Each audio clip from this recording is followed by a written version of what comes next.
아르헨티나가 프랑스를 꺾고 우승을 했죠. 유튜브를 보니까 아르헨티나가 우승했다는 얘기보다는 사실 메시가 우승했다는 그런 느낌을 참 많이 받아요. 거의 메시 얘기로 도배를 하고 있는 것 같은데, 메시란 이 유명한 축구 선수가 월드컵 빼고는 모든 대회에서 다 우승을 해본 선수랍니다.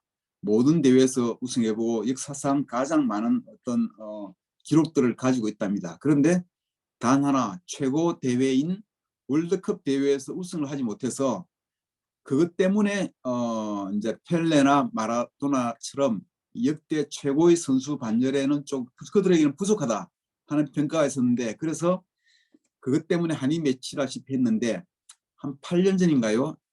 정확히 모르겠지만 월드컵 결승에서 메시가 패하고 난 다음에 낙담을 해서 국가대표를 은퇴한다고 그런 이야기를 했더랬습니다. 그때.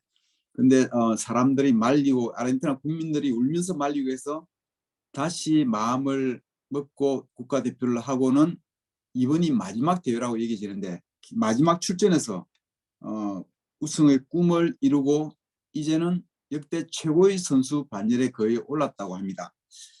끝까지 최선을 다하고 마지막에 이렇게 꿈을 진짜 이루는 것을 보면서 삶을 어떻게 살아야 하나, 끝까지 포기하지 않고 하면은 꿈이 이루어지는구나 하는 것도 많이 생각하게 만드는 것 같습니다.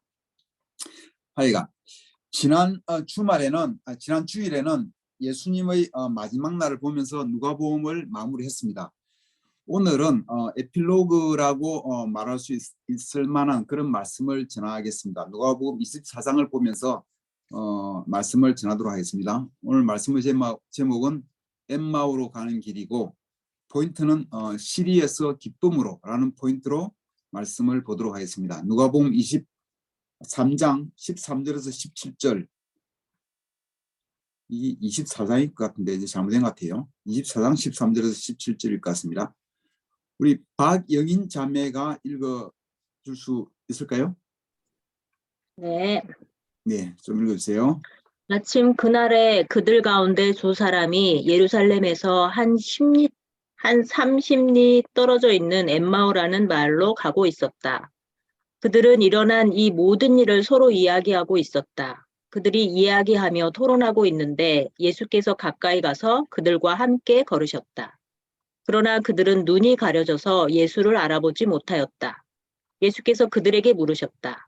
당신들이 걸으면서 서로 주고받는 이 말들은 무슨 이야기입니까? 그들은 침통한 표정을 지으며 걸음을 멈추었다. 예, 감사합니다.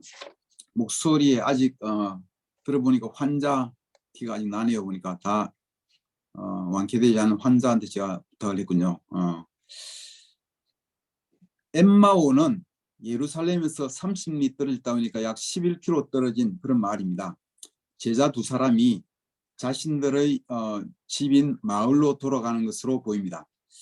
그동안 열심히 믿고 따랐던 선생님이던 예수님의 죽음을 보고는 좌절하고 시리에 차서 이제 믿음을 다 잃고는 자신들의 마을로, 자신들의 일상으로 돌아가려고 했던 것으로 보입니다. 그 다음 21절에 보면은 우리는 이런 말이 나옵니다. 우리는 그분이야말로 이스라엘을 구원하실 분이라는 것을 알고서 그분에게서 소망을 걸고 있었다고 되어 있습니다. 그것을 보면 예수님의 제자로서 예수님에게 상당한 희망을 걸었던 것 같습니다.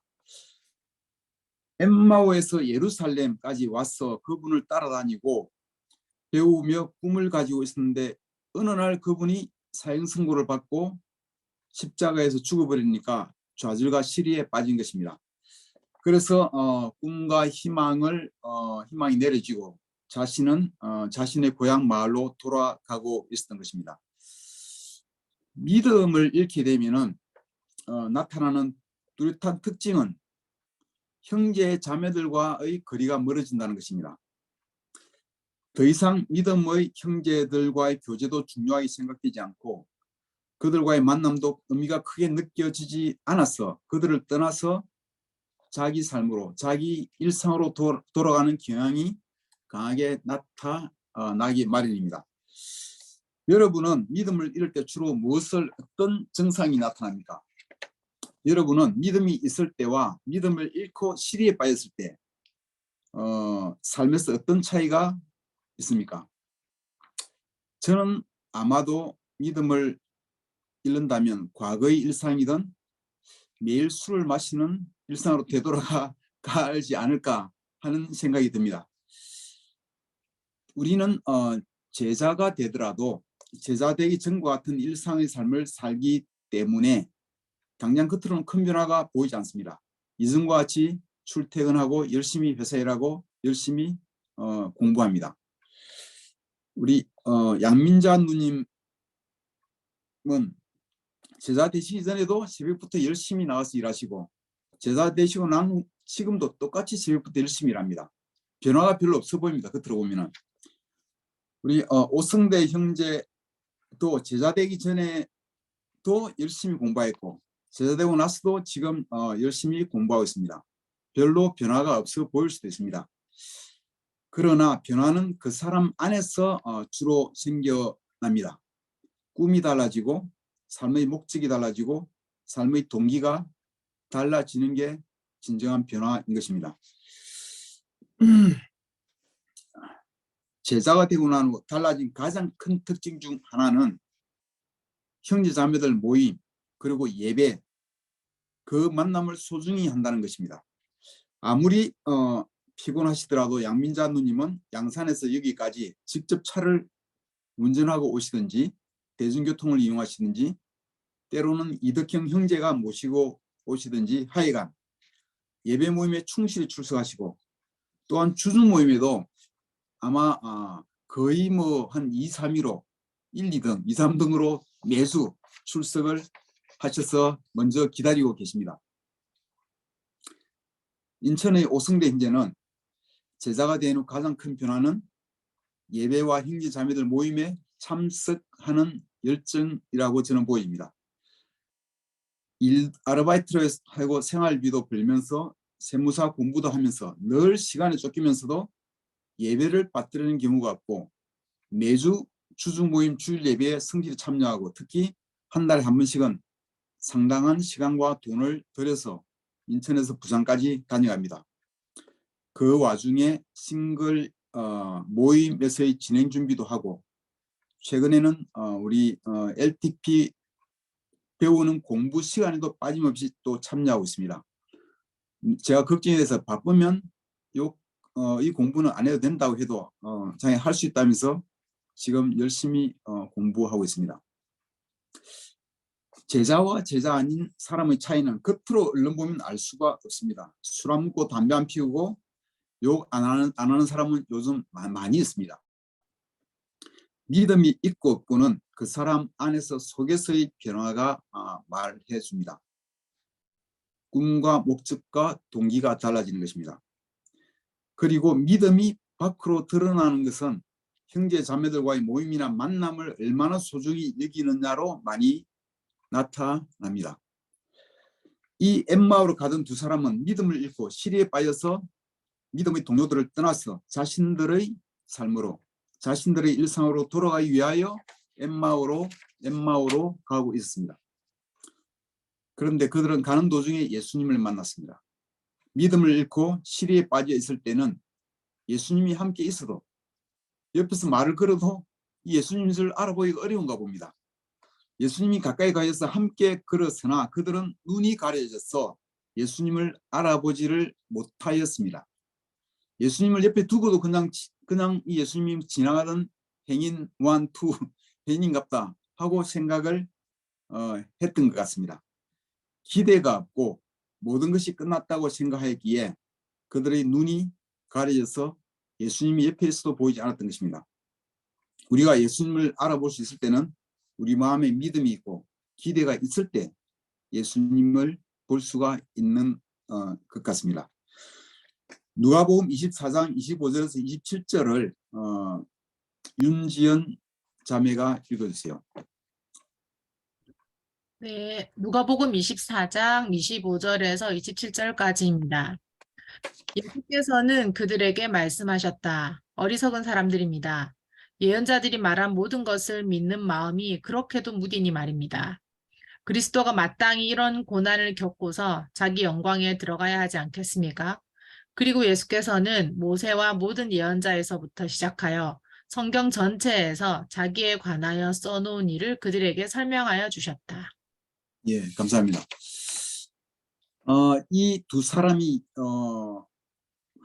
그런데 한 가지 이상한 일이 있었다고 그 나그네에게 예수님에게 설명해 주었습니다.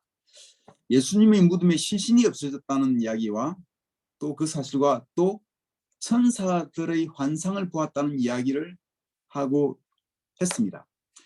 그러니까 예수님은 그들에게 제자들이 참 어리석다라고 하였고 참 믿는 마음이 무디구나 하고 말하였습니다. 예수님이 살아 생전에 자신의 죽음과 부활에 대하여 제자들에게 몇 번이나 설명해 주었는데도 그들이 깨닫지를 못하기 때문에 그렇게 말씀하셨습니다. 그래서 예수님은 그들에게 성경을 설명해 주었습니다. 성경에서는 예수님이 자기 영광으로 들어가기 위해서 많은 고난을 겪어야 한다고 나와 있다고, 성경에 나와 있는 고난을 겪는데 왜 시리에 빠지느냐고 그런 의미로 말씀하셨을 것입니다. 그러시면서 성경 전체를 설명하시며 자세히 설명해 주었습니다. 아마도 구약의 예수님에 관한 예언에 대한 부분을 다 뽑아서 설명을 해 주신 것 같습니다. 누가복음 24장 30절에서 34절을 우리 황경숙 자매 읽어줄 수 있나요? 네. 그리고 네. 그들과 함께 누가복음 24장 30절에서 34절. 그리고 그들과 함께 음식을 잡수시려고 앉으셨을 때 예수께서 빵을 들어서 축복하시고 떼어서 그들에게 주셨다. 그제서야 그들의 눈이 열려서 예수를 알아보았다. 그러나 한순간에 예수께서는 그들에게서 사라지셨다. 그들이 서로 말하였다. 길에서 그분이 우리에게 말씀하시고 성경을 풀이하여 주실 때에 우리의 마음이 우리 속에서 뜨거워지지 않았습니까? 그들이 곧바로 일어나서 예루살렘에 돌아와서 보니 11 제자와 또 그들과 함께 있던 사람들이 모여 있었고 모두들 주님께서 확실히 살아나시고 시몬에게 나타나셨다 하고 말하고 있었다. 예, 감사합니다. 예수님이 이 두 사람에게 성경을 한참 설명하고 함께 빵을 떼었을 때 그들의 눈이 열렸습니다. 드디어 영적인 눈이 떠진 것입니다. 그래서 예수님을 알아보았습니다.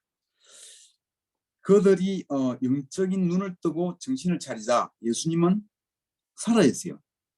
예수님이 그들에게 오신 목적이, 그 소교의 목적이 달성되었던가 봅니다. 예수님이 우리에게 바라시는 것은 우리가 영적인 눈을 뜨고 다시 믿음을 가지는 것입니다. 그래서 다시 꿈과 믿음을 찾고 믿음의 형제들과의 교제로 돌아가게 만드는 것이 예수님의 목적인 것으로 보입니다. 우리가 실망감이나 문제에 포커스되어 있을 때는 보지 못하던 예수님을 말씀을 보고 기도하면서 주님과 시간을 보내면서 영적인 눈을 뜨게 된다는 것입니다. 여기서 보면 예수님이 말씀을 들을 때 그들의 마음이 뜨거워졌다고 그랬어요. 우리가 성경을 볼 때 정말 그런 정도로 성경을 보면은 예수님과의 관계에서 정말 믿음이 크게 될 거라고 생각합니다. 마음이 뜨거워질 때까지 성경을 읽고 기도하며 주님과 충분히 시간을 보내는 것이 우리의 믿음을 회복하고 다시 꿈을 찾는 길이 될 것입니다. 엠마오로 간 이 두 사람은 즉시 일어나서 다시 형제들이 있는 예루살렘으로 돌아갔습니다. 다시 영적인 눈을 뜨고 꿈과 희망을 가지고 믿음의 동료들에게 돌아간 것입니다. 예루살렘으로 돌아가 보니 11 제자와 또 다른 제자들이 모여 있었습니다. 그들은 예수님이 부활에 대하여 이야기하며 놀라고 있었습니다.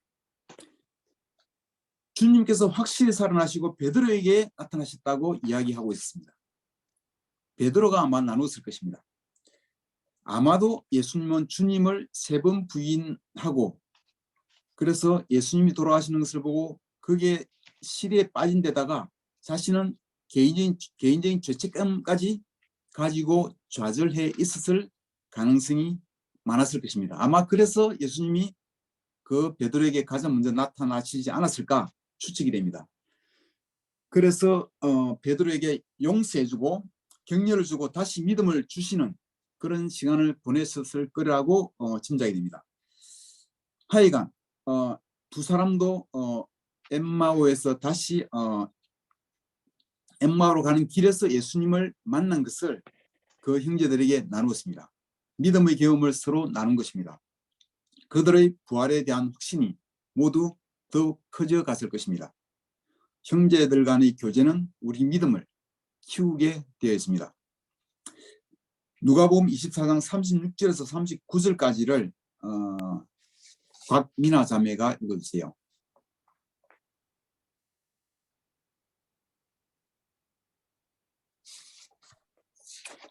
안 되면 우리 목소리 좋은 안창주 형제가 읽어주세요. 읽겠습니다. 곽미나 자매 읽을 수 있나요? 네, 그들이 이런 네. 이야기를 하고 있을 때 예수께서 몸소 그들 가운데 들어서서 말씀하셨다. 너희에게 평화가 있어라. 그들은 놀라고 무서움에 사로잡혀서 유령을 보고 있는 줄로 생각하였다. 예수께서는 그들에게 말씀하셨다. 어찌하여 너희는 당황하느냐? 어찌하여 마음에 의심을 품느냐? 내 손과 내 발을 보아라. 바로 나다. 나를 만져보아라. 유령은 살과 뼈가 없지만 너희가 보다시피 나는 살과 뼈가 있다. 예, 감사합니다. 이제 여러 제자들이 함께 모여 있는데 예수님이 나타나셨습니다. 예수님은 형제들이 모여 있는 것을 아주 좋아하십니다. 형제들이 모여 있을 때 예수님이 나타나셨습니다. 너희에게 평화가 있으라 하고 나타나셨습니다. 제자들은 놀랐습니다. 조금 전까지 주님께서 확실히 살아나셨다고 나누고 있었고 주님께서 시몬에게도 나타나셨고 엠마오로 가던 두 제자도 예수님을 만난 이야기를 나누면서 굉장히 믿음이 커졌습니다만 그래도 그 자리에 예수님이 나타나셨을 때 그들은 놀라고 무서움에 사로잡혔고 유령을 보고 있는 줄로 생각할 만큼 놀랐습니다. 왜 그랬을까? 부활이라는 것이 정말 눈으로 보아도 믿기 어려울 만큼 대단한 기적이기 때문일 것입니다. 예수님이 또 말씀해 주셨습니다. 어찌하여 너희는 당황하느냐? 어찌하여 마음에 의심을 품느냐? 그리고선 친절히 자신의 손과 발을 보여주시면서 나다, 나를 만져보아라. 유령은 살과 뼈가 없지만 너희가 보다시피 나는 살과 뼈가 있다. 하고 이 예수님이 진짜 살아나셨음을 아주 상세하게 제자들이 믿을 수 있게끔 친절하게 설명해서 확신을 시켜 주셨습니다. 제자들이 정말 믿을 수 있게끔 도와주셨습니다. 그리고는 후세 우리가 또 믿을 수 있게끔 성경에 이 모든 상황을 디테일하게 자세하게 기록되게 하였습니다. 예수님은 제자들이 더 이상 의심하지 말고 믿기를 바라셨습니다. Stop doubting and believe라고 말씀하셨습니다. 더 이상 의심하지 말고 믿으라고. 우리가 부활에 대한 믿음을 갖게 되면 주님은 우리를 통해서 놀랍게 일하실 수 있기 때문입니다. 우리가 믿지 않기 때문에 계속 믿지 않기 때문에 큰일을 이루지 못하시고 우리가 믿으면 이 부활에 대한 믿음을 가지면 예수님은 놀라운 일을 하실 수 있기 때문에 더 이상 의심하지 말고 믿으라고 말씀을 하셨습니다. 누가복음 24장 48절에서 53절까지입니다. 누가복음 24장 48절에서 53절까지는 김자영 자매가 읽어줄 수 있나요? 네, 네. 누가복음 24장 48절에서 53절입니다. 너희는 이 일의 증인이다. 보아라, 나는 내 아버지께서 약속하신 것을 너희에게 보낸다. 그러므로 너희는 위로부터 오는 능력을 입을 때까지 이 성에 머물러 있어라. 그리고 예수께서는 그들을 밖으로 베다니까지 데리고 가서 손을 들어 그들을 축복하셨다. 예수께서는 그들을 축복하시는 가운데 그들에게서 떠나 하늘로 올라가셨다. 그들은 예수께 경배하고 크게 기뻐하면서 예루살렘으로 돌아가서 하나님을 찬양하면서 날마다 성전에서 지냈다. 예, 감사합니다. 제자들은 많은 기적을 보았고 예수님의 많은 가르침을 들었고 십자가를 보았고 또 부활을 보았습니다. 많은 것을 보고 들었고 배웠습니다. 이제 그들은 예수님의 증인이 되었습니다. 예수님은 그들에게 위로부터 오는 능력을 받을 때까지, 입을 때까지, 위로부터 오는 능력을 입을 때까지 머물러 그냥 이 성에 있으라고, 다른 데 가지 말고 여기 있으라고 하시고는 하늘로 올라가셨습니다. 예수님이 우리에게 어린아이처럼 되라고 하신 말씀 중에 굉장히 중요한 게 여기에 있습니다.